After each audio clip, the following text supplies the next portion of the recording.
GM কাদের জাতীয় পার্টির সাধারণ সদস্য বলছেন আনিসুল ইসলাম মাহমুদ। এদিকে তারেক রহমানকে যে মানে না সে তার বাপকেও মানে না বলছেন হাবিব।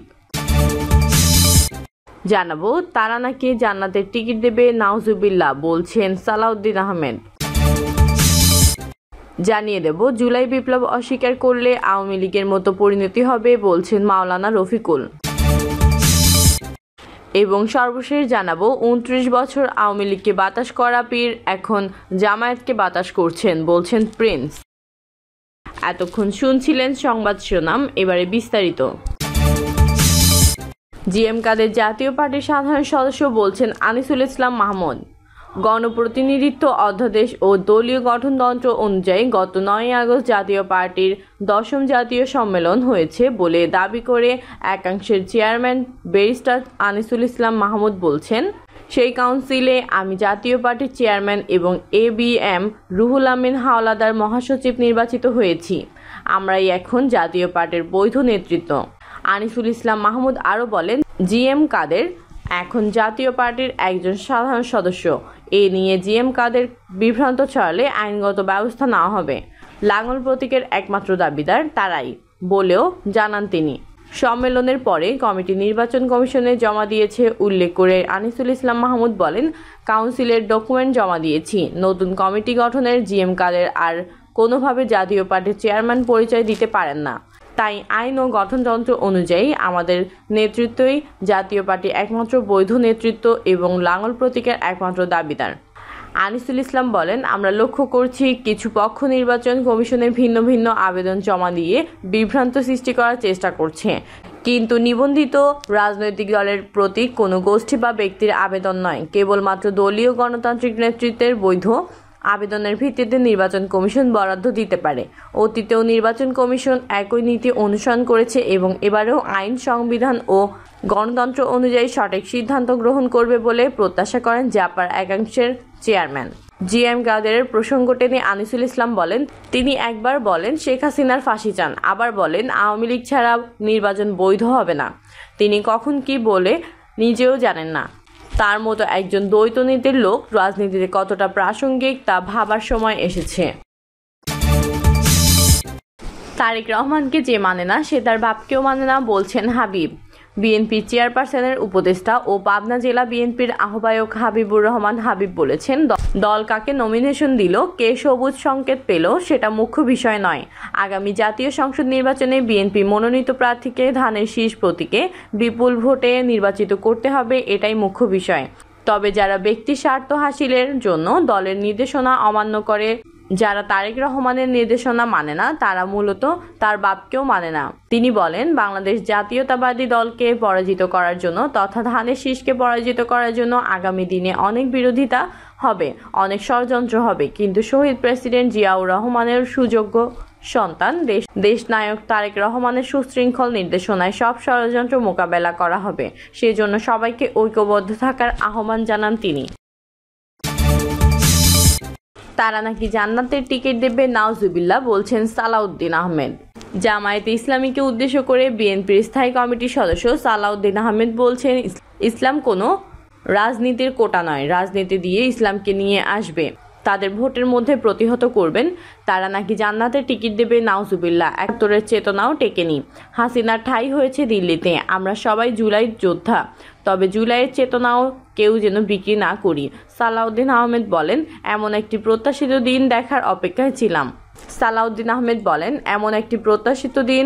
অপেক্ষায় ছিলাম। 16 বছর পর এমন একটি দিন পেলাম।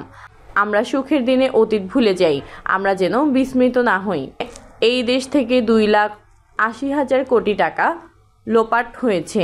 বিগত ফ্যাসিস্ট আমলে যে পরিমাণ ঋণ হয়েছে সেই টাকা দিয়ে 40টি পদ্মা সেতু নির্মাণ করা যেত। ব্যাংকিং সেক্টর 5 লাখ কোটি খেলাপি ঋণে জর্জরিত। এই আওয়ামী লীগের ইতিহাস লুটপাটের ইতিহাস। জুলাই অভ্যুত্থানে 1400 মানুষকে হত্যা করা হয়েছে, হেলিকপ্টার থেকে গুলি করে মানুষ মারা হয়েছে, 20,000 মানুষকে পঙ্গু করা হয়েছে। এই বিষয়টি আমরা যেন ভুলে না যাই। তিনি বলেন, আমরা এখনো সংগ্রামের মধ্য দিয়ে যাচ্ছি, সংস্কারের সংগ্রাম, বিচারের সংগ্রাম মধ্য দিয়ে যাচ্ছি। অতীত ভাষণ শুনেছে, শোষণের শিকার হয়েছে, ভাষণ ও শোষণের বিরুদ্ধে মানুষ সোচ্চার রয়েছে। এই দেশের মানুষকে নির্যাতন নিপীড়নের শিকার হতে হয়েছে। প্রত্যেকটি অপরাধের বিচার হবে, কিন্তু এটি দীর্ঘ প্রক্রিয়া, যার জন্য নির্বাচন প্রলম্বিত হতে পারে না। আজকে যারা সংস্কারের কথা বলে তারা কি জানে ভিশন 2030-এর কথা, 31 দফার কথা? বাংলাদেশের রাজনীতিতে এক মহাকাব্যের নাম 31 দফা। দেশের কোনো ব্যক্তি 31 দফার পরও গ্রহণযোগ্য কিছু বলেন, আমরা তা গ্রহণ করব। বিএনপির ইতিহাস সংস্কারের ইতিহাস।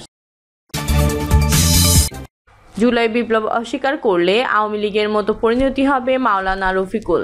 বাংলাদেশ জামায়াতে ইসলামী সহকারী সেক্রেটারি জেনারেল মাওলানা রফিকুল ইসলাম খান বলেছেন, যারা জুলাই সনদের আইনি ভিত্তি দিতে চায় না তারা জুলাই বিপ্লবকেই অস্বীকার করে।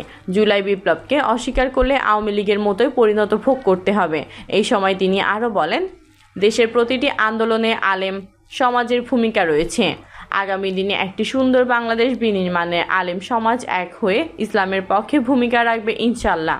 তিনি আগামী নির্বাচনে সকল আলেম সমাজ একত্রিত হয়ে ইসলামী শক্তিকে বিজয়ের জন্য প্রচেষ্টা অব্যাহত রাখার আহ্বান জানান। তিনি বলেন, দুর্নীতিতে টানা 5 বছর চ্যাম্পিয়ন হওয়া দল এবার ক্ষমতায় যাওয়ার আগেই পাথর বালু লুটে চ্যাম্পিয়ন। তারা 5ই আগস্ট পরবর্তীতে দেশের মালিক বনে গেছে। সারা দেশে লুটপাট, চাঁদাবাজি, সন্ত্রাসী কারা করছে জনগণ সেটি দেখছে। তিনি বলেন, সন্ত্রাস, চাঁদাবাজি, দুর্নীতিবাজ, লুটপাটকারীদের জনগণ ভোটের মাধ্যমে বয়কট করবে। আগামী নির্বাচনে ভোটাররা সুষ্ঠুভাবে ভোট দিতে পারলে ইসলামের পক্ষে এক নীরব বিপ্লব ঘটবে।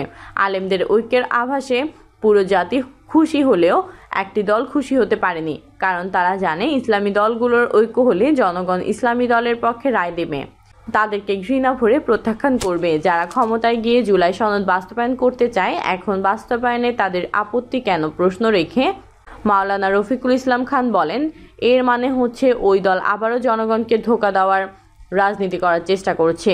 সব দল জুলাই সনদের আইনি ভিত্তির পক্ষে অবস্থান নিলেও একটি দল বিপক্ষে অবস্থান নিয়েছে। যারা জুলাই সনদের আইনি ভিত্তি দিতে চায় না তারা জুলাই বিপ্লবকেই অস্বীকার করে।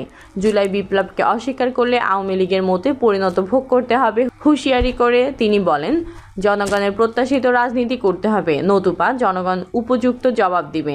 জুলাই সনদের আইনি ভিত্তি, পিআর পদ্ধতিতে সংসদের উভয় কক্ষের নির্বাচন, অবাধ, সুষ্ঠু ও গ্রহণযোগ্য নির্বাচনের লক্ষ্যে সকলের জন্য লেভেল প্লেইং ফিল্ড নিশ্চিতকরণ, ফ্যাসিস্ট সরকারের জুলুম নির্বাচন, গণহত্যা ও দুর্নীতির বিচার দৃশ্যমান করা এবং স্বৈরাচারের দোসর জাতীয় পার্টি সহ 14 দলের কার্যক্রম নিষিদ্ধ করার 5 দফা দাবি বাস্তবায়নে তিনি সরকারের প্রতি আহ্বান জানান। প্রিয় দর্শক, এই ছিল সর্বশেষ সংবাদ আপডেট। সব সংবাদ পেতে চ্যানেলটি সাবস্ক্রাইব করে বেল আইকনটি ক্লিক করে রাখুন। কমেন্টে আপনার মতামত জানিয়ে আমাদের সাথে থাকুন। ধন্যবাদ।